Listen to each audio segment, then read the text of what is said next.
আসসালামু আলাইকুম ভাই, এই ভিডিওটা একটু দেখুন এবং সাবধান হন। আমরা ব্যাংকে থেকে টাকাও নেই, অনেক সময় টাকা গুনি না, যদি দেখি টাকায় পিন মারা থাকে বা দড়িতে বাঁধা থাকে, আমরা টাকা গুনি না, টাকা দেখিও না, নিয়ে চলে আসি।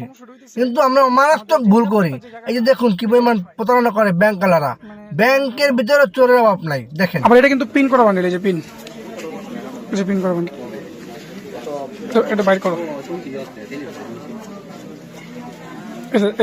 এই যে দেখেন, প্রবলেমটা হলো মানে 500 টাকা দিয়া এটা 1 লাখ টাকার একটা বান্ডিলের কাউন্ট করা হয়েছে টোটাল। এই যে পিন করা বান্ডিল, টোটাল বান্ডিলটা এটা।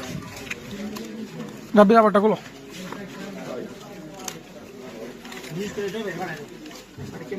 যেটা টোটালি পিন করা বান্ডিল। ভাই ভিডিওটা বেশি বেশি শেয়ার করেন, বেশি বেশি শেয়ার করেন নিজ দায়িত্বে, যাতে সবাই এই ধরনের প্রতারণা থেকে বাঁচতে পারে।